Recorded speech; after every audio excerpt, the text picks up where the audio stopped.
Well, everyone, welcome to 2026, our family devotional series. I'm excited about this year because with a new year comes new beginnings, and really the way God designed it is for us to build on what He did in our lives in the previous year. And I saw this. I set out to accomplish some things last year. I talk all the time about me accomplishing my exercise goal, but one of the things I'm really proud of for myself is that for the first time ever last year, I read through the entire Bible in 1 year. Now, with this, I realized something happened. That even though I read through it, when I looked back at the knowledge I've gained and things like that, there were certain parts of the scripture that I didn't exactly take my time and see what the scripture was saying and really understand and comprehend what I was getting. See, I read through just to accomplish something. And that, as I get into this year, that's something that I'm trying to adjust. I don't want to just read through scripture and just say, oh, I read through scripture, but I want to really take the time and soak it in. And really where this comes from is Ephesians 4:1. This has been a verse that I have been meditating on for the past few months. And as we get into this year, I really want this verse to be something that we meditate on and really that we build our life in this year around. So I'm going to go ahead now and I'm going to read that scripture and then we're going to talk about it.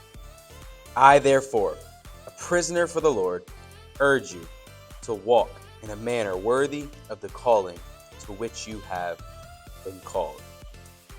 Paul here is writing to the church of Ephesus, and what he's challenging them to do is not simply just go through the motions, not simply just live life to accomplish whatever they're supposed to accomplish, but look to actually gain the life God has for them. There's a saying that's often said in sports, and it's really something that I think we can apply to us as Christians as well. It says the good teams play to not lose. The great teams play to win. And there's a difference between not losing and winning. See, so many times we as Christians are simply playing to not lose. We're playing to simply give God the minimum, give what is required. We're out to accomplish a Christian life. But what if we took that mindset and said, hey, let's not set out to accomplish a Christian life and the things that are required of us, but let us instead set out to gain the knowledge and power and authority and Christian life that God desires for us. What would happen if we as believers said, I don't want to just give God what is required, but I want to give God my best? This verse says to live in a manner worthy of the calling that God has given us. I think about that and I think about what Jesus has done for us.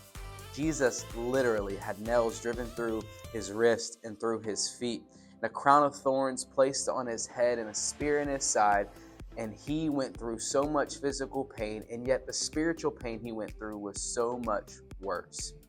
I'm so glad Jesus was not simply playing to not lose, because there was a time when he wanted to give up, when he said, God, I don't want to do this, but if you want me to, I will. Not my will, but yours be done. See, Jesus was set out to fully fulfill the calling and the purpose he had on his life. And I don't think that if he was set out to just give the minimum, he would have accomplished what he was supposed to accomplish. So as we get into this year, I know we all have different goals, different ideas, different resolutions that we're trying to accomplish, whatever you want to call it. My challenge for you is simple. Give God your absolute best. What does this look like?